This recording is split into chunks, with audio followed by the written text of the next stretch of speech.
Saya berbicara 9 bahasa, Yang Mulia. Saya bisa membantu. Anda berbicara 9 bahasa. Ya, Pak. Ya, Yang Mulia. Anda mengepel lantai saya. Anda membuang sampah saya. Dan Anda ingin saya mempercayainya. Lihatlah Anda. Musik, Anda seorang petugas kebersihan. Ketahuilah tempat Anda. Lemari pel ada di ujung lorong. Caldwell menatapnya lama. Lalu dia tertawa. Satu suara pendek dan brutal yang bergema di dinding marmer. Tapi inilah yang belum diketahui siapapun di ruang sidang itu. Dalam 40 menit berikutnya, wanita berseragam petugas kebersihan ini akan membuat seorang hakim federal terdiam sepenuhnya. Izinkan saya membawa Anda kembali ke bagaimana momen ini dimulai. 6 jam sebelumnya, pukul 5.15 pagi, kota itu masih gelap. Brianna Summers duduk di belakang bus yang setengah kosong. Satu airbook terpasang, mendengarkan pelajaran bahasa Mandarin. Seragam petugas kebersihannya sudah terpasang. Lencana namanya terpasang di dadanya. Di pangkuannya, sebuah buku catatan yang diikat dengan lakban. Halaman-halamannya dipenuhi dengan kosakata dan 9 aksara yang berbeda. Dia mempelajarinya setiap pagi, setiap istirahat, setiap perjalanan bus selama bertahun-tahun. Tidak ada yang pernah bertanya apa yang sedang dibacanya. Dia tiba di gedung pengadilan Federal Caldwell sebelum matahari terbit. Rutinitas yang sama selama 6 tahun. Kunci bergemerincing di koridor yang kosong, kuningan dingin gagang pintu ruang sidang di bawah jari-jarinya, gema langkah kakinya di marmer yang telah dipolesnya ribuan kali. Dia meluruskan bendera di ruang sidang 3. Dia membersihkan meja hakim. Dia membersihkan podium. Pukul 7.30, pengacara dan petugas pengadilan memenuhi lorong-lorong. Brianna kembali tak terlihat, hanya seorang petugas berseragam yang mendorong gerobak. Pagi itu, persidangan federal besar sedang berlangsung. 12 pekerja pertanian imigran menggugat sebuah perusahaan pertanian korporat atas eksploitasi tenaga kerja. Saksi kuncinya adalah seorang wanita bernama Elena Fask. Dia hanya berbicara bahasa Spanyol dan Mixtec, bahasa asli Langka dari Meksiko Selatan. Kemudian krisis melanda. Penerjemah pengadilan bersertifikat pingsan di rumah. Keadaan darurat medis. Dia tidak akan datang. Courtney Williams, reporter pengadilan, menelepon berulang kali dari kantor petugas pengadilan. Tidak ada penerjemah Mixtec cadangan dalam radius 200 m. Tidak satu pun. Hakim Caldwell menghadapi pilihan yang mustahil. Menunda persidangan selama berminggu-minggu, mempertaruhkan status visa Elena, atau melanjutkan tanpa penerjemahan yang memadai, mempertaruhkan pembatalan persidangan. Brianna mendengar kepanikan melalui pintu yang terbuka saat mengosongkan tempat sampah. Dia berdiri di sana, mencengkeram tepi trolinya, jantungnya berdebar kencang. Dia tahu apa yang bisa dia lakukan. Dia selalu tahu. Dia melangkah ke ambang pintu. Courtney masih berbicara di telepon, suaranya tegang karena stres. "Permisi," kata Brianna pelan. "Saya berbicara bahasa Mixtec dan Spanyol dan 7 bahasa lainnya jika itu membantu." Courtney perlahan meletakkan telepon. "Apa?" 5 kata yang hampir tak terdengar. Dan setiap hal yang terjadi selanjutnya, tawa, pengujian, keheningan dimulai tepat di sini. Courtney tidak mempercayainya. Tentu saja, dia tidak percaya. Tetapi keputusasaan memiliki cara untuk membuat orang mendengarkan. Dia mengangkat telepon dan menelepon ruang kerja Hakim Caldwell. 2 menit kemudian, seorang petugas muncul di pintu. Hakim ingin melihatnya di ruang sidang sekarang. Bukan di ruang kerjanya, bukan secara pribadi. Di ruang sidang, di depan semua orang. Perut Brianna terasa mual. Dia menatap seragamnya. Sarung tangan karet masih terselip di sakunya. Bau cairan pembersih masih tercium di tangannya. Dia mengeluarkan sarung tangan itu dan meletakkannya di trolinya. Kemudian dia berjalan menuju ruang sidang 3. Lorong itu terasa sangat panjang. Dia mendorong pintu kayu ek yang berat itu. Ruang sidang setengah penuh. Pengacara di kedua meja.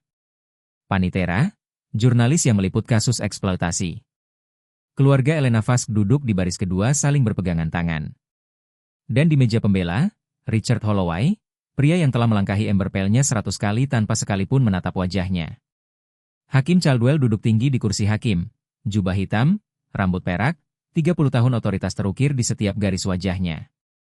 Setiap mata di ruangan itu tertuju pada wanita berseragam petugas kebersihan. Inilah momen yang Anda dengar di awal. Momen ketika dia mengatakan dia bisa membantu. Saat hakim menyuruhnya untuk tahu tempatnya. Saat dia tertawa. Tapi cerita itu tidak berakhir dengan tawanya. Justru dimulai dengan itu. Karena Ted Brennan, administrator pengadilan, melangkah maju dan menjelaskan situasinya. Tidak ada penerjemah mixtage yang tersedia. Penundaan setidaknya 3 minggu. Visa sementara Elena Fask bisa habis sebelum tanggal baru. 2 penggugat dibiarkan dalam ketidakpastian hukum. Senyum Caldwell memudar. Dia tidak suka terpojok, tetapi angka-angka itu tidak memberinya pilihan lain. Dia menatap Brianna, benar-benar menatapnya kali ini. Bukan dalam seragamnya, tapi dirinya. Baiklah, katanya. Musik, maju. Mari kita lihat apa yang bisa kau lakukan. Tapi aku ingin ini tercatat. Ini adalah akomodasi darurat. Tidak lebih, musik, dari itu. Brianna berjalan menuju stasiun penerjemah. Setiap langkahnya bergema, sepatu ketsnya di lantai marmer yang baru saja dia pel pagi itu. Dia bisa merasakan tatapan Holloway padanya. Dia bisa mendengar seseorang di galeri berbisik, apakah itu petugas kebersihan? Dia duduk. Tangannya gemetar. Ia meletakkan tangannya rata di atas meja untuk menghentikannya. Caldwell tidak bersikap lembut. Ia ingin membongkar kebohongannya. Ia ingin ini segera berakhir. Ia membaca sebuah bagian hukum yang rumit dalam bahasa Inggris. Miranda menulis, perlindungan prosedural. Bahasa teknis yang rumit dirancang untuk menjebak bahkan para profesional terlatih. Musik, terjemahkan itu ke dalam bahasa Spanyol, katanya. Sekarang, Brianna menutup matanya selama setengah detik. Kemudian ia berbicara. Lancar, tepat. Setiap istilah hukum diucapkan dengan sempurna, tanpa ragu sedikit pun. Gumaman pun segera dimulai. Caldwell berkedip. Ia menoleh ke petugas pengadilan Dwi Bahasa. Katakan sesuatu padanya dalam bahasa Prancis. Petugas itu mengucapkan sebuah kalimat dalam bahasa Prancis yang cepat. Brianna menerjemahkannya ke dalam bahasa Inggris sebelum petugas itu selesai. Kemudian, tanpa diminta, ia menerjemahkannya ke dalam bahasa Portugis. Gumaman semakin keras. Caldwell duduk tegak. Ia mengambil sebuah dokumen dari mejanya, sebuah bagian dalam bahasa Jerman. Ia membacanya dengan lantang. Ia telah mempelajari bahasa Jerman di perguruan tinggi. Ia cukup tahu untuk mengujinya. Brianna menjawab dalam bahasa Jerman, bukan bahasa Jerman baku, melainkan dialek Frankfurt, tepat, alami. Kemudian dia menerjemahkannya ke dalam bahasa Inggris tanpa diminta. Ruang sidang tidak lagi bergumam. Suasana hening. Holloway berhenti tersenyum. Rekannya telah meletakkan pena. Para jurnalis menulis dengan tergesa-gesa.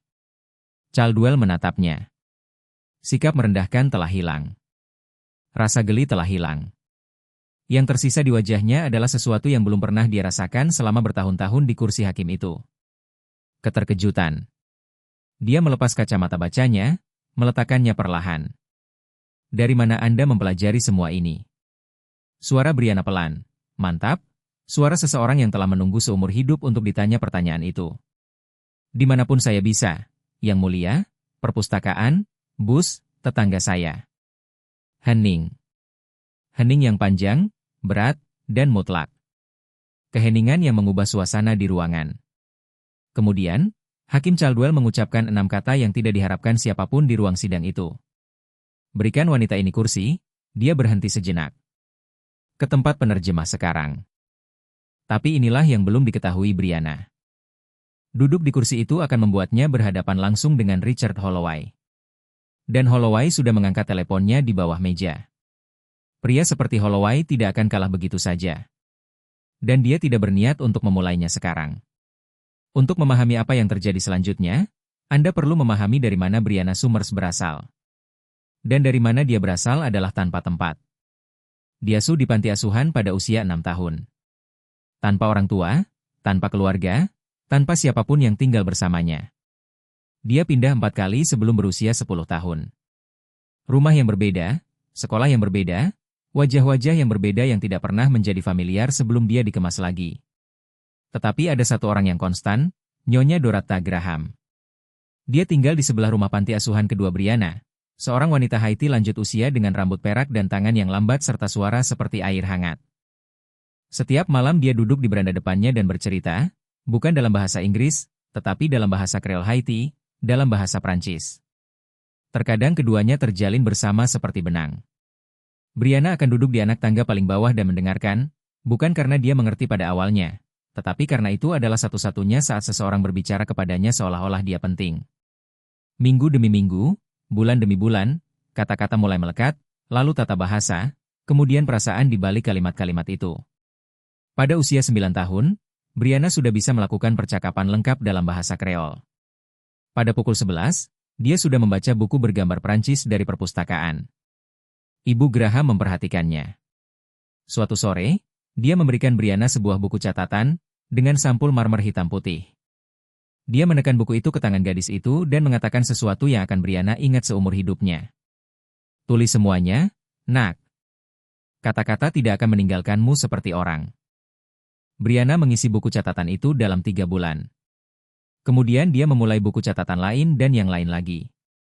Dia belajar bahasa Spanyol dari seorang saudari angkat Dominikan yang mengepang rambutnya dan membisikkan cerita pengantar tidur.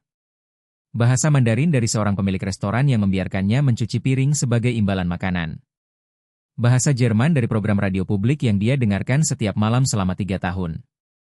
Bahasa Portugis dari kelompok gereja. Bahasa Arab dari seorang mahasiswa yang mengajar anak-anak di tempat penampungan. Bahasa Italia dari rekaman opera di perpustakaan umum. Dan bahasa campuran dari para pekerja pertanian di pusat bantuan komunitas tempat dia menjadi sukarelawan saat remaja. 9 bahasa, tanpa tutor, tanpa ruang kelas, tanpa gelar, hanya seorang gadis yang menyadari sejak dini bahwa jika dunia tidak mau berbicara dengannya, musik, dia akan belajar berbicara dengan dunia. Nyonya Graham meninggal dunia ketika Brianna berusia 16 tahun. Dia tidak pernah melihat apa yang mulai ditulis di buku catatannya, tetapi Brianna tetap membawanya setiap hari. Brianna duduk di stasiun penerjemah di ruang sidang 3, ruangan yang sama yang telah dibersihkannya setiap malam selama 6 tahun. Dia tahu serat kayu ek di mimbar saksi karena dia telah memolesnya ribuan kali. Dia tahu jam di dinding belakang karena dia telah mengganti baterainya 2 kali. Dia tahu podium karena dia telah membersihkan sidik jari-jarinya setiap malam, tetapi dia belum pernah duduk di depannya.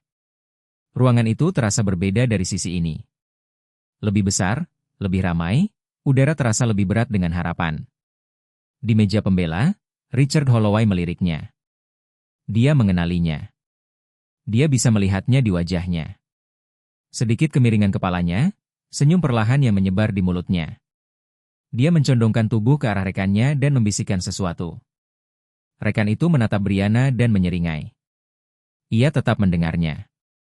Bukan kata-katanya, melainkan nadanya. Ia telah mendengar nada itu sepanjang hidupnya. Jaksa memanggil Elena Fass ke mimbar. Elena berjalan maju seperti seorang wanita yang berjalan ke tengah badai. Tubuhnya kecil, tangannya kasar, matanya melirik ke arah hakim, pengacara, dan galeri yang penuh dengan orang asing. Ia duduk di kursi saksi dan mencengkeram sandaran tangan seolah-olah itu satu-satunya yang mencegahnya jatuh. Jaksa memulai dalam bahasa Inggris. Sebuah pertanyaan sederhana. Nama, negara asal, berapa lama ia tinggal di Amerika Serikat? Brianna menerjemahkan ke dalam bahasa Spanyol. Jelas, tenang, profesional. Elena menjawab dalam bahasa Spanyol. Kalimat-kalimat pendek dan gemetar, suaranya hampir tak terdengar. Kemudian jaksa bertanya tentang kondisi kerja, jam kerja, gaji, apa yang terjadi jika seseorang mengeluh. Dan Elena pun terisak, bukan menangis, tetapi kehilangan kata-kata. Rasa takut menguasainya dan ia kehilangan kemampuan berbahasa Spanyol seperti orang yang tenggelam kehilangan jangkauan. Ia mulai berbicara dalam bahasa campuran dengan cepat, putus asa, kata-kata berhamburan keluar dalam bahasa yang hampir tidak pernah didengar siapapun di gedung itu sebelumnya. Jaksa berhenti di tengah kalimat. Dia menatap hakim. Hakim menatap Brianna. Ruang sidang menahan napas. Brianna perlahan mencondongkan tubuh ke depan, dengan lembut. Dia menatap langsung Elena dan berbicara kepadanya dalam bahasa campuran. Bukan bahasa campuran formal, bukan frasa baku, tetapi bahasa campuran yang hangat, tenang, dan alami. Jenis bahasa yang Anda gunakan untuk berbicara kepada seseorang yang ingin Anda rasa aman. Elena membeku. Matanya membelalak. Cengkeramannya pada sandaran tangan mengendur. Bahunya terkulai. Untuk pertama kalinya sejak dia memasuki gedung pengadilan ini, mungkin untuk pertama kalinya dalam 3 tahun di negara ini, seseorang memahaminya. Bukan hanya kata-katanya, tetapi dirinya. Elena berbisik balik dalam bahasa campuran, tarikan napas panjang dan mantap, cerita yang selama ini coba dia sampaikan. Brianna menoleh ke ruang sidang. Dia menerjemahkan setiap kata ke dalam bahasa Inggris yang sempurna. Setiap detail, setiap emosi, tidak ada yang hilang. Keheningan yang menyusul bukanlah keheningan keraguan. Itu adalah keheningan orang-orang yang menyadari bahwa mereka baru saja menyaksikan sesuatu yang tidak dapat mereka jelaskan. Holloway berdiri. Keberatan, Yang Mulia. Wanita ini tidak memiliki sertifikasi. Kami tidak memiliki cara untuk memverifikasi apa yang sebenarnya dia katakan. Sejauh yang kita tahu, dia hanya mengarang cerita. Para hadirin tersentak. Elena menatap Brianna dengan ketakutan di matanya lagi. Musik, Hakim Caldwell terdiam. Dia masih mencerna apa yang baru saja dilihatnya. Wanita yang dia ejek 20 menit yang lalu baru saja melakukan sesuatu yang tidak bisa dilakukan oleh seluruh sistem pengadilannya. Keberatan Anda dicatat, Tuan Holloway. Sidang akan dilanjutkan dengan akomodasi darurat. Keakuratan penerjemah akan ditinjau. Bukan dukungan yang meyakinkan. Belum. Caldwell masih berusaha mengendalikan harga dirinya. Tapi dia tidak menghentikannya. Dan Holloway duduk kembali dengan tatapan yang mengatakan bahwa ini masih jauh dari selesai. Karena memang belum. Apa yang direncanakan Holloway selanjutnya akan membuat pagi ini tampak seperti pemanasan. Bel istirahat belum selesai berbunyi sebelum Holloway berdiri. Dia tidak pergi ke kamar mandi. Dia tidak memeriksa ponselnya. Dia langsung berjalan ke kantor Ted Brennan dan menutup pintu di belakangnya. Ini kasus bernilai jutaan dolar, Brennan, dan kau menyuruh seorang petugas kebersihan menerjemahkan kesaksian yang disumpah. Apakah kau mengerti bagaimana kelihatannya? Apakah kau mengerti apa dampaknya bagi klienku dalam banding? Brennan mencoba menjelaskan situasinya. Tidak ada penerjemah yang tersedia. Protokol darurat. Hakim telah menyetujuinya. Holloway memotongnya. Aku tidak peduli apa yang disetujui hakim. Aku peduli dengan apa yang dilihat juri dan apa yang mereka lihat adalah seorang wanita yang mengepel lorong 1 jam yang lalu sekarang duduk di kursi penerjemah seolah-olah dia memang pantas berada di sana. Dia tidak memperbaikinya. Dia meninggalkan pintu terbuka saat keluar. Dia ingin orang-orang mendengar dan mereka mendengarnya. Dalam waktu 1 jam, jaringan desas-desus telah menyebar ke setiap lantai gedung pengadilan. Petugas kebersihan, yang mengatakan dia berbicara 9 bahasa, beberapa orang terkesan. Sebagian besar skeptis. Seorang penerjemah veteran dari ruang sidang 6 menggelengkan kepalanya di ruang istirahat. Jika sembarang orang bisa masuk dan menerjemahkan untuk persidangan federal, apa gunanya sertifikasiku? Apa gunanya gelarku? Ini menciptakan preseden yang berbahaya. Dia tidak salah bertanya, tetapi dia tidak bertanya tentang kemampuan Brianna. Dia bertanya tentang hak Brianna untuk memiliki kemampuan. Dan itu pertanyaan yang sangat berbeda. Di lorong di luar kantor Panitera, 2 asisten hukum berbicara dengan suara rendah. Kudengar dia bahkan tidak menyelesaikan sekolah menengah atas. 9 bahasa, sih. Ayolah. Mungkin 2. Mungkin 3 jika kau bermurah hati. 9 itu bohong. Bahkan jika itu benar, dia seorang petugas kebersihan. Ada alasan dia menjadi petugas kebersihan. Brianna mendengar setiap kata. Dia sedang mengisi ulang botol airnya 3 meter jauhnya. Punggungnya membelakangi mereka. Wajahnya tidak menunjukkan apapun, tetapi tangannya mencengkeram buku catatan di sakunya begitu erat hingga buku-buku jarinya memucat. Bahkan Caldwell pun belum sepenuhnya mendukungnya. Belum. Di ruang kerjanya sore itu, dia mengutip jurisprudensi tentang kualifikasi penerjemah, pengecualian, musik, darurat, risiko penggugat. Dia tidak melindungi Brianna. Dia melindungi dirinya sendiri, melindungi persidangan. Jika terjemahannya ternyata tidak akurat, namanya akan tertera di dalamnya. Dia mengangkat telepon dan menelepon registrasi penerjemah negara bagian sekali lagi. Masih tidak ada yang tersedia untuk mixstage. Dia menutup telepon dan menatap dinding untuk waktu yang lama. Brianna tidak tahu semua ini. Dia hanya tahu apa yang dia rasakan. Dan apa yang dia rasakan adalah hal yang sama yang dia rasakan sepanjang hidupnya. Beban tak terlihat dari orang-orang yang menentukan siapa dirimu sebelum kau membuka mulutmu. Dia menemukan ruang istirahat petugas kebersihan kosong pada pukul 4.30. Sebuah ruangan tanpa jendela dengan kulkas yang berdengung dan microwave dengan pegangan yang rusak. Dia duduk di kursi plastik dan menekan telapak tangannya ke matanya. Disitulah Amara Okafor menemukannya. Amara memimpin tim kebersihan. Dia telah mengenal Brianna selama 6 tahun. Dia adalah satu-satunya orang di gedung itu yang tahu apa yang bisa dilakukan Brianna. BRI, lihat aku. Brianna mendongak. Matanya kering, tetapi nyaris. Kau tidak membuktikan dirimu kepada mereka. Kau dengar aku. Kau membuktikannya untuk setiap gadis kecil yang pernah disuruh untuk tetap pada jalurnya. Untuk merekalah ini. Brianna membuka buku catatan itu. Di dalam sampul depan, dengan tinta pudar, 5 kata ditulis oleh seorang wanita yang telah meninggal 15 tahun yang lalu. Untuk Brianna, tulis semuanya. D. Graham. Dia menutupnya, menarik napas, lalu berdiri. Tapi Holloway belum selesai. Dan apa yang akan dia bawa ke pengadilan besok pagi dirancang untuk satu hal, menghancurkannya di depan semua orang. Keesokan paginya, Holloway masuk ke ruang sidang 3 dengan senyum yang membuat udara terasa lebih dingin. Dia memiliki saksi baru, seorang pria bernama Gerald Whitfield, penghubung perusahaan untuk perusahaan pertanian, orang yang mengelola kontrak tenaga kerja di luar negeri, dan dia akan bersaksi sepenuhnya dalam bahasa Jerman. Ini bukan kebetulan. Ini adalah jebakan. Holloway telah menghabiskan malam sebelumnya untuk mempersiapkan langkah ini. Seorang saksi berbahasa Jerman, bahasa korporat teknis yang cepat, istilah keuangan, jargon kontrak, jenis bahasa Jerman yang diajarkan di sekolah bisnis di Frankfurt, bukan jenis yang Anda pelajari dari program radio. Dia ingin menjebak Brianna dalam kerumitan. Dia ingin Brianna tersandung, berhenti sejenak, ragu-ragu sekali saja, karena satu keraguan saja sudah cukup baginya untuk mengajukan mosi dan mempertanyakan setiap terjemahan yang pernah dilakukannya.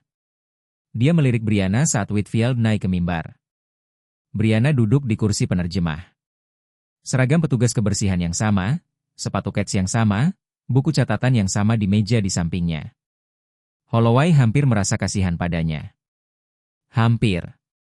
Whitfield mulai berbicara.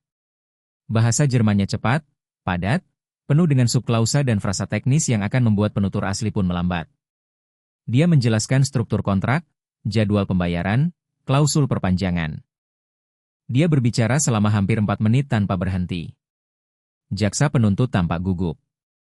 Hakim mencondongkan tubuh ke depan. Brianna mendengarkan. Dia tidak menulis apapun. Dia tidak memintanya untuk mengulangi satu kata pun. Ketika Whitfield selesai, dia menoleh ke pengadilan dan menerjemahkan seluruh bagian tersebut ke dalam bahasa Inggris.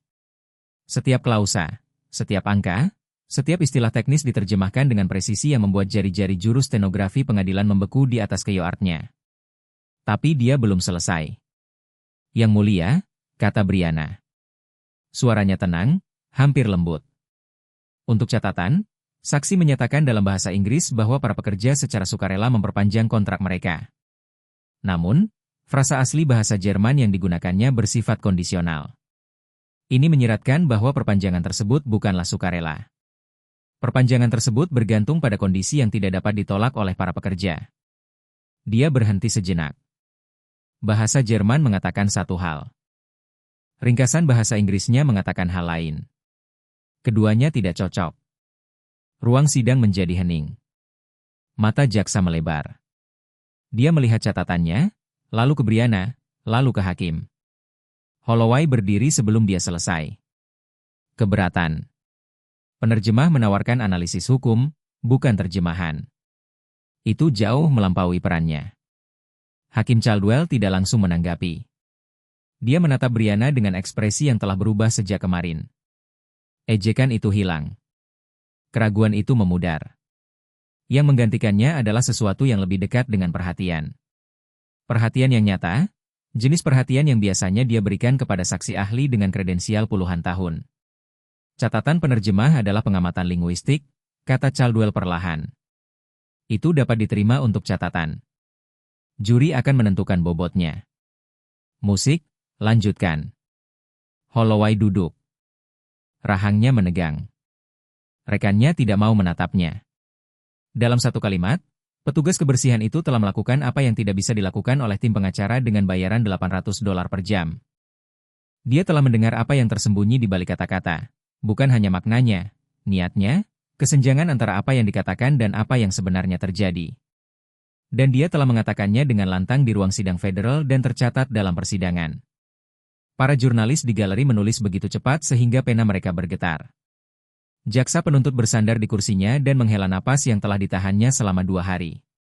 Elena Fask, yang duduk di baris kedua, tidak mengerti bahasa Jerman, tetapi dia mengerti keheningan yang mengikutinya. Sesuatu telah berubah. Tetapi Holloway menatap Brianna dengan tatapan yang telah melampaui rasa jengkel, melampaui frustrasi, menjadi sesuatu yang lebih dingin. Dan apapun yang dia rencanakan selanjutnya, itu bukan lagi tentang memenangkan argumen hukum. Itu bersifat pribadi. Ruang sidang perlahan kosong sore itu. Para pengacara mengemasi tas kerja mereka. Para petugas mengumpulkan berkas-berkas mereka. Para jurnalis pergi berkelompok, sudah mengetik di ponsel mereka.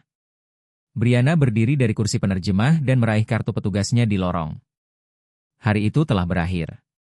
Pekerjaannya yang lain belum. Nyonya Summers, dia menoleh. Hakim Caldwell berdiri di pintu samping ruang sidang. Jubahnya tersampir di lengannya, bukan di bahunya, bukan di punggungnya, melainkan di lengannya, seolah-olah dia sengaja melepasnya. Bisakah Anda tinggal sebentar? Ruang sidang sekarang kosong, hanya mereka berdua, suara dengung lampu neon, aroma samar kayu dan kertas tua. Caldwell tidak duduk di kursi hakim. Dia berjalan menuruni 3 anak tangga dan duduk di galeri, barisan depan, barisan yang sama tempat keluarga duduk, tempat penggugat duduk, tempat orang biasa duduk. Musik, dia menempatkan dirinya pada levelnya. Dan Brianna memperhatikan keheningan yang panjang, jenis keheningan yang memenuhi ruangan seperti air mengisi gelas. Perlahan, sepenuhnya. Sudah berapa lama Anda bekerja di gedung ini? 6 tahun, Yang Mulia. 6 tahun, dia mengulanginya seolah sedang mencicipi sesuatu yang pahit. Dan dalam 6 tahun, tidak ada yang tahu apa yang bisa Anda lakukan. Brianna menatapnya lurus. Bukan dengan amarah, bukan dengan kekesalan, tetapi dengan sesuatu yang jauh lebih sulit untuk ditanggung. Tidak ada yang bertanya. 2 kata, dan Hakim Henry Caldwell, seorang pria yang telah mengucapkan jutaan kata dari kursi hakim itu selama 3 dekade, tidak mengatakan apapun. Dia terdiam. Keheningan membentang. Dia membiarkannya saja. Dia tidak mengisinya dengan penghiburan. Dia tidak membuatnya lebih mudah. Dia hanya membiarkan kebenaran itu berada di ruangan seperti orang ketiga karena Brianna Summers telah menghabiskan seluruh hidupnya membuat orang lain merasa nyaman. Dan pada saat ini, dia memutuskan untuk berhenti. Caldwell akhirnya berbicara. Suaranya lebih pelan dari yang pernah didengarnya. Saya berutang sesuatu kepada Anda, Nona Summers. Bukan permintaan maaf, sesuatu yang lebih baik. Dia mengatakan kepadanya bahwa dia akan menelepon Dr. Lillian Foster, seorang profesor linguistik di Universitas Negeri. Dia meminta evaluasi kemampuan formal, penilaian akademis lengkap, untuk ke-9 bahasa. Kau pantas diakui dengan semestinya, katanya, bukan sebagai suatu kebaikan, tetapi sebagai koreksi atas sesuatu yang seharusnya terjadi sejak lama. Brianna tidak menangis. Dia tidak tersenyum. Dia memegang tepi bangku galeri dengan kedua tangan dan mengangguk sekali. Inilah saat Hakim Caldwell berhenti menjadi pria yang menertawakannya. Bukan karena dia meminta maaf, dia tidak pernah mengucapkan kata itu. Tetapi karena dia melakukan sesuatu yang lebih sulit daripada meminta maaf, dia berubah. Dan itulah jenis keadilan yang tidak datang dari sebuah vonis. Itu datang dari seorang pria yang bersedia mengakui kepada dirinya sendiri di ruangan kosong tanpa penonton bahwa dia salah. Brianna mengambil kartunya dan berjalan menuju lorong. Tetapi pengakuan, dia akan segera mengetahuinya, tidak datang tanpa biaya. Dan biaya itu sudah menunggunya di ujung koridor. Hampir pukul 8. Gedung pengadilan hampir kosong. Lorong-lorong gelap kecuali lampu darurat yang memancarkan bayangan pucat panjang di lantai marmer. Brianna kembali mengenakan seragam petugas kebersihannya, sapu di tangan, ember di sisinya. Kursi penerjemah kini berada di belakangnya. Galeri, hakim, bahasa-bahasa, semuanya di belakangnya. Dia sedang mengepel lobi. Lobi yang sama, lantai yang sama, wanita yang sama berlutut. Dia mendengar langkah kaki, lembut, seperti musik, ragu-ragu. Elena Fask berdiri di ujung koridor. Dia sendirian. Tanpa pengacara, tanpa keluarga, hanya seorang wanita kecil dengan mantel bekas, menyatukan kedua tangannya di depan dadanya seolah-olah dia mencoba menahan sesuatu agar tidak jatuh. Dia telah menunggu. Brianna meletakkan pel di dinding. Elena berjalan perlahan ke arahnya, setiap langkah hati-hati seolah-olah lantai itu mungkin tidak akan kuat menahan beban. Mereka berdiri berhadapan di bawah lampu darurat yang redup. Dua wanita yang sistem ini tidak dirancang untuk melihat mereka. Elena berbicara dalam bahasa campuran dengan pelan, hampir berbisik. Dia memberitahu Brianna bahwa dia telah berada di negara ini selama 3 tahun. 3 tahun berurusan dengan dokumen dan ruang tunggu serta ruang sidang tempat orang-orang membicarakan hidupnya dalam bahasa yang tidak dia mengerti. 3 tahun mengangguk ketika dia tidak mengerti, tersenyum ketika dia ingin berteriak. Dan kemudian hari ini seseorang berbicara kepadanya, bukan kepadanya, bukan tentang dirinya, tetapi kepadanya. Dalam bahasa yang digunakan ibunya, bahasa desanya, bahasa yang ia impikan. Elena merogoh saku mantelnya. Ia mengeluarkan sebuah gelang kecil, terbuat dari benang anyaman, merah, emas, dan hitam. Kerajinan tradisional mixte, buatan tangan, jenis barang yang membutuhkan waktu berjam-jam untuk diselesaikan dan seumur hidup untuk memiliki makna. Ia menggenggam tangan Brianna dengan lembut dan mengikat gelang itu di pergelangan tangannya. Untuk wanita yang mendengarkan, katanya dalam bahasa mixte.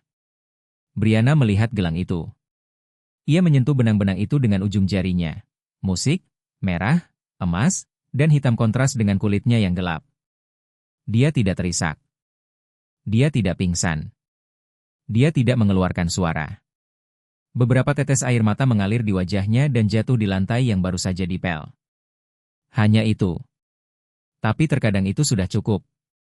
Dia telah menghabiskan seluruh hidupnya mempelajari kata-kata orang lain, mengisi buku catatan, menghafal tata bahasa, berlatih pengucapan di bus kosong dan di lorong-lorong yang sunyi. Semua itu agar dia bisa memahami dunia. Dan malam ini, berdiri di lobi yang gelap dengan seragam petugas kebersihan, seorang wanita yang dia temui 12 jam yang lalu memberinya satu hal yang tidak bisa diajarkan oleh bahasa apapun. Perasaan ditemukan. Tapi ini hanyalah ketenangan sebelum apa yang akan terjadi selanjutnya. Dan apa yang akan terjadi selanjutnya akan menguji Brianna dengan cara yang tidak pernah dia duga. 2 hari kemudian, Dr. Lillian Foster duduk berhadapan dengan Brianna di ruang pengujian di Universitas Negeri. Dinding putih, lampu neon, mikrofon di atas meja, peralatan perekam di sudut. Dr. Foster telah menjadi profesor linguistik terapan selama 35 tahun. Dia telah mengevaluasi diplomat, penerjemah militer, penerjemah PBB. Dia telah melihat bakat dalam berbagai bentuk dan ukuran, tetapi dia belum pernah melihat bakat seperti ini sebelumnya. Saya belum pernah melihat yang seperti ini. Selama 4 jam, dia menguji Brianna dalam 9 bahasa. Dokumen hukum, terminologi medis, kutipan sastra, frasa percakapan, ungkapan idiomatik, dialek daerah. Brianna duduk di kursi plastik dengan seragam petugas kebersihannya. Dia baru saja datang dari shift paginya. Masih ada sedikit bau pembersih lantai di tangannya. Dia tidak melewatkan satupun bagian. Setelah selesai, Dr. Foster mematikan peralatan perekaman. Dia duduk diam sejenak. Kemudian dia melepas kacamatanya dan meletakkannya di atas meja. Dalam 35 tahun linguistik terapan, saya belum pernah bertemu dengan seorang poliglot otodidak sekaliber ini. Kemampuannya dalam mencampur bahasa saja sudah layak dijadikan studi kasus yang dipublikasikan. Dia berhenti sejenak. Wanita ini tidak membutuhkan sertifikasi. Sertifikasilah yang membutuhkannya. Evaluasi tertulisnya sepanjang 12 halaman. Dr. Foster menandatanganinya secara pribadi dan mengirimkannya langsung ke ruang kerja Hakim Caldwell. Tetapi tiba 1 hari terlambat karena pagi itu juga, Richard Holloway telah mengajukan mosi. Dia ingin setiap terjemahan yang diberikan Brianna dihapus dari rekaman itu. Setiap kata, setiap kalimat, setiap percakapan dengan Elena Fask, semuanya dihapus seolah-olah dia tidak pernah berbicara sama sekali. Alasannya sederhana. Musik, tidak ada sertifikasi, tidak ada gelar, tidak ada pelatihan formal, potensi bias, kemungkinan bimbingan dari pihak penuntut. Dia tidak hanya mencoba memenangkan kasus ini lagi. Dia mencoba membuat Brianna menghilang lagi. Sidang dijadwalkan sore itu, dan pada saat pintu ruang sidang dibuka, galeri sudah penuh sesak. Kabar telah menyebar ke setiap lantai gedung pengadilan. Petugas, pengacara, staf kebersihan, jurnalis, orang-orang yang telah mendengar bisikan dan ingin melihat sendiri. Holloway berdiri di depan meja hakim dengan setelan abu-abu gelap yang harganya lebih mahal daripada penghasilan Brianna dalam 2 bulan. Dia berbicara dengan percaya diri seorang pria yang tidak pernah sekalipun meragukan haknya untuk berada di ruangan manapun yang dia masuki. Yang mulia, integritas persidangan ini bergantung pada interpretasi yang terverifikasi dan bersertifikat. Yang kita miliki justru adalah individu yang tidak memenuhi syarat, seorang anggota staf kebersihan yang diizinkan untuk memberikan interpretasi dalam kasus yang melibatkan jutaan dolar dan nyawa 12 penggugat. Dia berbalik dan menatap langsung ke arah Brianna. Nona Summers, di mana Anda kuliah? Saya tidak. Anda tidak punya gelar di bidang linguistik? Tidak. Tidak punya sertifikasi dari badan penerjemah yang diakui? Tidak. Tidak punya pelatihan formal apapun? Tidak. Holloway membiarkan keheningan menggantung. Musik, dia ingin ruang sidang merasakan beratnya setiap kata tidak. Dia ingin itu menumpuk, menguburnya. Jadi, Anda tidak punya gelar, tidak punya sertifikasi, tidak punya pelatihan, namun Anda mengharapkan pengadilan ini mempertaruhkan putusan jutaan dolar atas kata-kata Anda. Brianna menatapnya.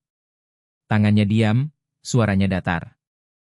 Saya mengharapkan pengadilan ini untuk bergantung pada kebenaran, Pak, yang telah saya terjemahkan kata demi kata. Gumaman menyebar di galeri. Holloway tidak bergeming. Dia meraih tas kerjanya dan mengeluarkan dokumen tercetak. Kalau begitu mari kita uji itu sekarang di depan semua orang. Dia membaca sebuah bagian dalam bahasa Jerman, kompleks, teknis, penuh dengan terminologi hukum dan klausa bawahan. Jenis bagian yang dirancang untuk membuat penutur non-asli bingung. Pembicara terdiam. Ruang sidang hening, semua mata tertuju pada Brianna. Dia mendengarkan. Dia tidak memintanya untuk mengulanginya. Dia tidak melihat buku catatannya. Ketika dia selesai, dia menerjemahkan seluruh bagian itu ke dalam bahasa Inggris dengan lancar, sempurna, tanpa jeda sedikit pun. Kemudian dia berhenti dan mengatakan sesuatu yang tidak akan pernah dilupakan siapapun di ruang sidang itu. Dan untuk catatan, Tuan Holloway, bagian yang baru saja Anda baca mengandung kesalahan tata bahasa di klausa ketiga. Bentuk subjungtif seharusnya adalah kondisional lampau. Bukan. Siapapun yang menulis teks yang Anda siapkan bukanlah penutur asli bahasa Jerman. Hening total. Kemudian terdengar suara terkejut dari galeri. Kemudian lagi.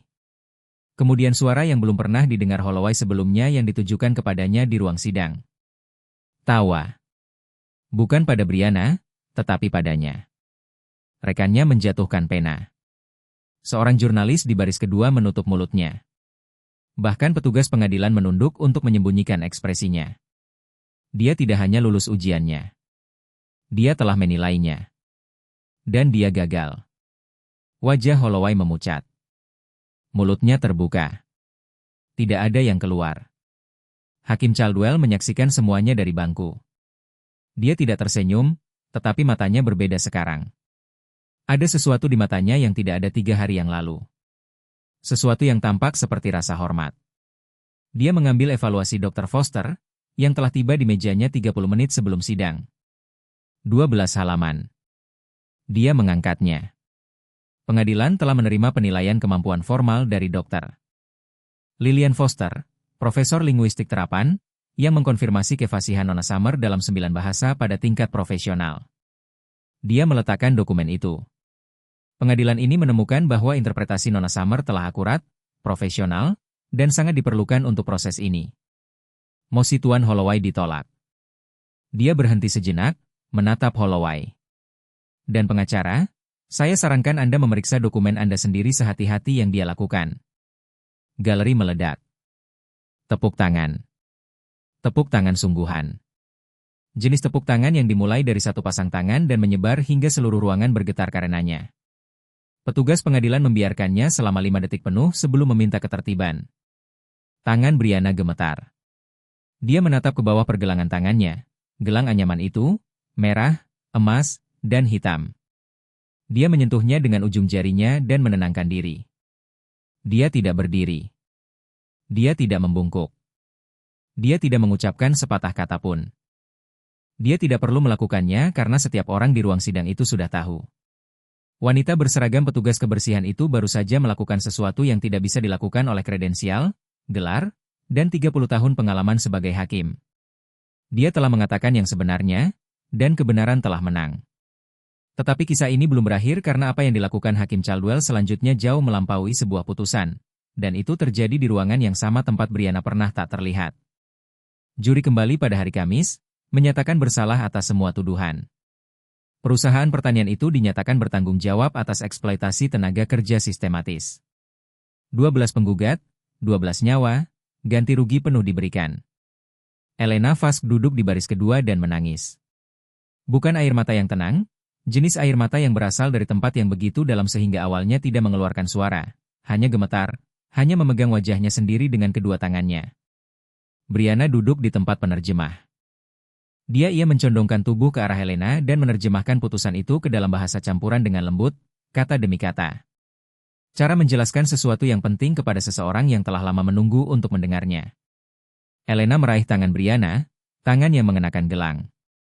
Ia menggenggamnya dengan kedua tangannya dan tidak melepaskannya untuk waktu yang lama. Keadilan adalah kata yang sering digunakan orang di ruang sidang. Tetapi sore itu, untuk pertama kalinya di gedung itu, kata itu benar-benar memiliki makna. Seminggu kemudian, Brianna menerima telepon dari kantor Ted Brennan. Hakim Caldwell meminta kehadirannya di ruang sidang 3 pada Jumat pagi, pukul 10. Pakaian profesional.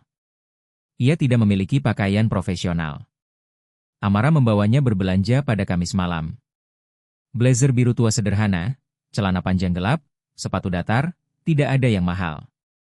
Tetapi ketika Brianna melihat ke cermin, ia tidak melihat seorang petugas kebersihan.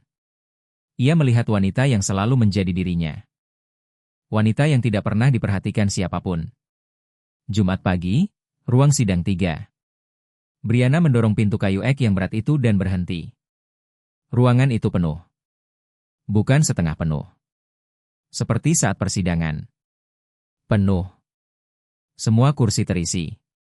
Staf pengadilan, pengacara dari berbagai kasus, petugas yang berbisik tentangnya di lorong, penerjemah veteran dari ruang sidang 6 yang mempertanyakan kredensialnya, Ted Brennan dengan setelan rapi, Courtney Williams di baris kedua, tersenyum lebar hingga wajahnya tampak seperti akan pecah.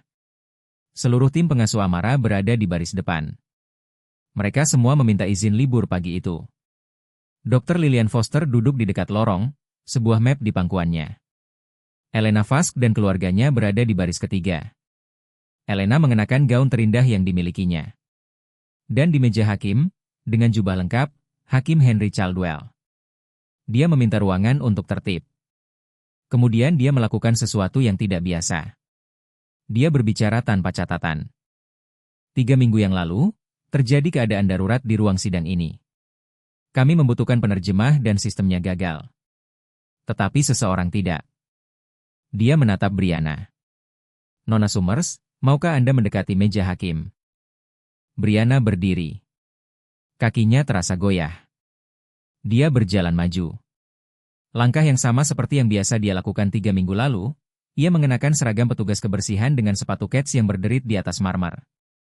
Namun hari ini, sepatu itu diam, dan ruangan itu tidak tertawa. Ruangan itu mendengarkan. Caldwell membacakan dokumen resmi, sebuah penghargaan resmi pengadilan atas pengabdian luar biasa kepada sistem pengadilan federal. Kemudian ia mengumumkan beasiswa penuh, program sertifikasi interpretasi dan penerjemahan Bridgewater Community College, yang sepenuhnya didanai melalui inisiatif kemitraan komunitas pengadilan. Kemudian ia mengatakan sesuatu yang membuat ruangan itu hening. Mulai sekarang, pengadilan ini menciptakan posisi baru, penghubung komunitas multibahasa. Orang pertama yang memegang posisi ini adalah Brianna Summers. Gumaman terdengar di galeri. Amara menekan tangannya ke mulutnya. Courtney menyeka matanya. Elena meremas lengan putrinya. Caldwell menatap Brianna. Nona Summers, apakah Anda ingin menyampaikan beberapa patah kata? Ia berdiri di podium yang sama yang telah ia bersihkan debu, poles, dan lap selama 190 hari. Ia meletakkan tangannya di atas kayu. Ia merasakan serat kayu di bawah telapak tangannya, setiap goresan, setiap lekukan. Ia mengenal permukaan ini lebih baik daripada siapapun di ruangan itu. Gelang di pergelangan tangannya memantulkan cahaya, merah, emas, dan hitam. Di sakunya, ada buku catatan. Ia memandang ke ruangan itu, ke wajah-wajah, ke orang-orang yang meragukannya, ke orang-orang yang percaya padanya, ke Elena, ke Amara, ke hakim yang menertawakannya dan kemudian memperjuangkannya. Ia mengucapkan 5 kata. Terima kasih telah melihat saya. Ruangan itu hening selama tepat 3 detik. Kemudian Amara berdiri. Lalu Elena, lalu Courtourty, lalu seluruh barisan depan, lalu barisan di belakangnya, lalu seluruh ruang sidang berdiri. Brianna tidak bergerak. Ia hanya berdiri di sana, tangan di atas kayu, mata terbuka, hadir. Setelah upacara, Caldwell menemukannya di lorong. Nona Summers, saya telah duduk di bangku ini selama 31 tahun. Saya ingin berpikir bahwa saya adalah orang yang adil. Ia berhenti sejenak, jeda seorang pria yang memilih kata-katanya selanjutnya dengan hati-hati. Tetapi hari ini Anda mengajari saya bahwa keadilan bukan hanya tentang apa yang Anda putuskan. Ini tentang apa yang Anda rela lakukan. Lihat. Dia mengulurkan tangannya. Dia menjabatnya. Tegas, mantap, setara. Holloway tidak menghadiri upacara tersebut. Tetapi 2 hari kemudian, Brianna sedang berjalan melalui koridor timur ketika dia mendengar langkah kaki di belakangnya. Dia menoleh. Holloway berdiri di sana. Tanpa tas kerja, tanpa rekan, hanya seorang pria di lorong.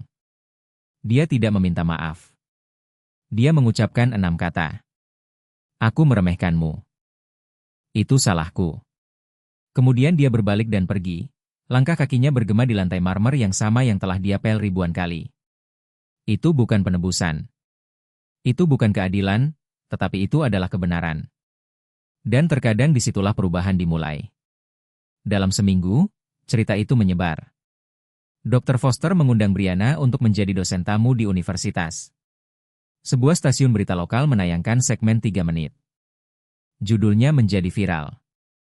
Petugas kebersihan gedung pengadilan berbicara 9 bahasa. Menyelamatkan persidangan federal. Pengadilan lain mulai meninjau praktik kepegawaian mereka.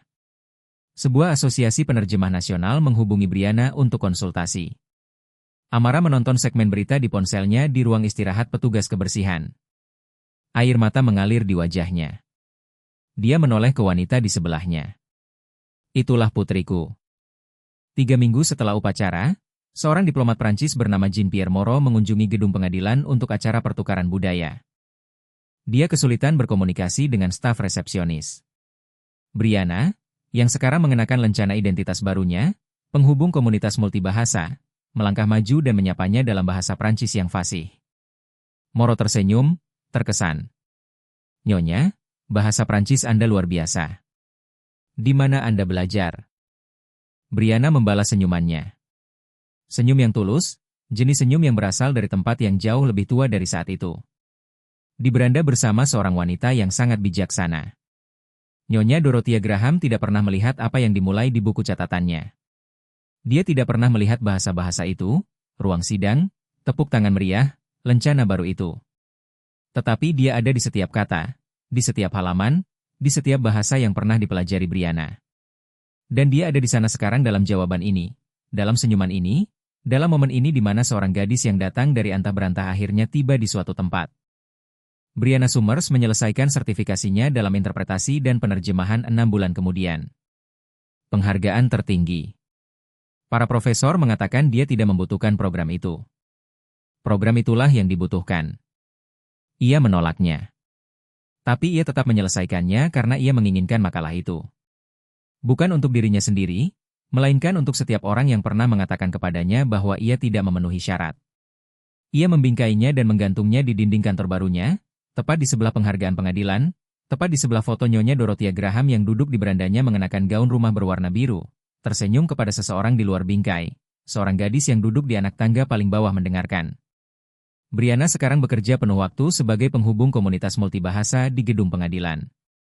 Ia adalah orang pertama yang pernah memegang posisi tersebut. Ia menerjemahkan untuk para saksi. Ia membantu keluarga menavigasi sistem hukum. Ia menjembatani kesenjangan antara orang-orang yang memiliki sesuatu untuk dikatakan dan sistem yang tidak pernah dibangun untuk mendengarkan mereka. Pada akhir pekan, ia menjalankan program bahasa gratis untuk anak-anak dalam perawatan panti asuhan. Ia bertemu mereka di perpustakaan umum, perpustakaan yang sama tempat ia pernah belajar bahasa Italia sendiri dari rekaman opera. Anak-anak duduk melingkar dan ia memberikan masing-masing buku catatan. Sampul marmer hitam putih persis seperti yang diberikan Nyonya Graham kepadanya. Ia sekarang sedang mengerjakan buku catatan nomor 15. Halaman pertama ia membaca hal yang sama seperti yang telah dibacanya selama 20 tahun untuk Brianna. Tulis semuanya. D. Graham. Beberapa hal tidak akan pernah hilang meskipun semuanya telah berlalu. Sekarang izinkan saya menjelaskan mengapa kisah ini penting. Bukan hanya untuk Brianna, tetapi untuk kita semua. Lebih dari 25 juta orang di Amerika Serikat memiliki kemampuan berbahasa Inggris yang terbatas. 25 juta. Di ruang sidang, rumah sakit, dan sekolah di seluruh negeri ini, kesenjangan antara bahasa dan keadilan bukanlah celah kecil. Itu adalah jurang yang dalam. Dan orang-orang jatuh ke dalamnya setiap hari. Kurang dari 2% penerjemah pengadilan bersertifikat di Amerika dapat bekerja dalam bahasa asli seperti mixteach. 2%. Itu berarti bagi jutaan orang, sistem hukum tidak hanya mengecewakan mereka. Sistem hukum bahkan tidak mendengarkan mereka. Brianna Summers mendengarkan mereka. Bukan karena dia memiliki gelar, bukan karena seseorang melatihnya, tetapi karena dia mendengarkan.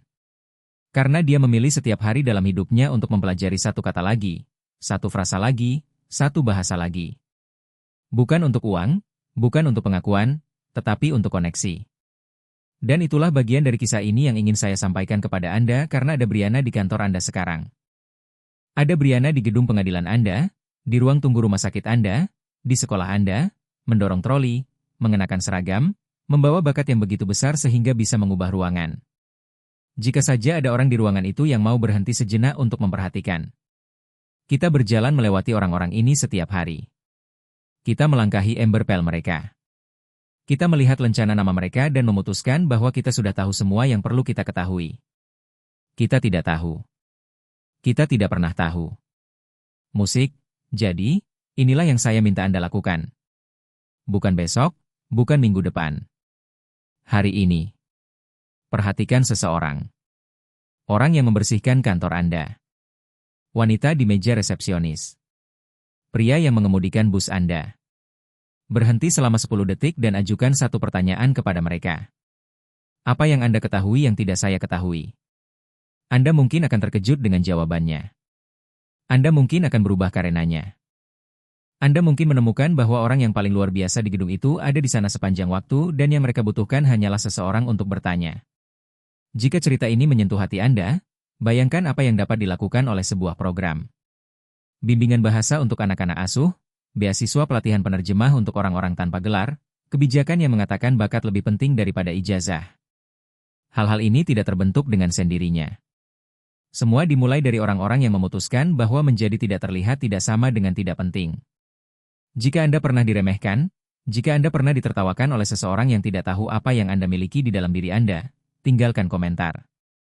Ceritakan kisah Anda. Saya berjanji, seseorang di luar sana perlu mendengarnya hari ini.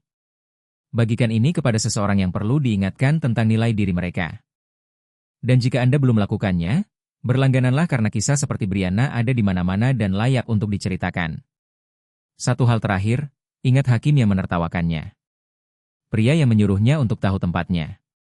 Sekarang dia memperkenalkannya di setiap acara pengadilan dengan cara yang sama. Inilah Brianna Summers. Dia adalah orang yang paling luar biasa di gedung ini dan saya hampir melewatkannya. Bahasa yang paling ampuh di dunia adalah bahasa yang akhirnya mengatakan, "Aku melihatmu." Gereja yang menyuruhnya untuk tahu tempatnya sekarang memperkenalkannya di setiap acara sebagai orang yang paling luar biasa di gedung ini. Jadi apa yang berubah? Inilah apa yang diajarkan kisah Brianna kepada saya. Pertama, dia belajar 9 bahasa tanpa sekolah, tanpa uang, hanya dengan kartu perpustakaan, tempat duduk di bus, dan buku catatan dari seorang wanita yang membencinya yang menulis 5 kata di dalam kata-kata yang tidak akan meninggalkanmu seperti orang-orang. Itu bukan pendidikan, itu bertahan hidup. Itu seperti anak asuh yang memutuskan jika kata itu tidak mau berbicara kepadaku, aku akan belajar berbicara dengan kata itu. Kedua, Holloway mencoba menghancurkannya dengan sebuah bagian bahasa Jerman di gerobak terbuka. Dia menerjemahkannya dengan sempurna, lalu mengoreksi tata bahasanya. Pria dengan pengacara seharga $800 per jam itu dinilai oleh wanita yang menemukan kekurangannya. Bakat tidak peduli dengan gelar Anda. Dan ketiga, Elina mengikat gelang buatan tangan di akar Brianna. 3 tahun di negara ini dan Brianna adalah orang pertama yang berbicara kepada Elina dalam bahasa ibunya. Itulah pelajaran sebenarnya. Melihat seseorang tidak menyakiti. Kita hanya berhenti mencoba. Jadi izinkan saya bertanya kepada Anda, siapa merek di gedung Anda saat ini? Satu orang yang mengenakan seragam atau tidak seragam yang membawa sesuatu adalah kerumunan yang tidak diperhatikan siapapun. Pernahkah Anda bertanya kepada mereka apa yang mereka ketahui yang tidak Anda ketahui? Ceritakan di kolom komentar. Pernahkah Anda diremehkan karena jabatan Anda? Bagikan, sukai, dan berlangganan ini, dan ingatlah bahwa bahasa yang paling ampuh di dunia adalah bahasa yang akhirnya mengatakan, aku melihatmu. 3.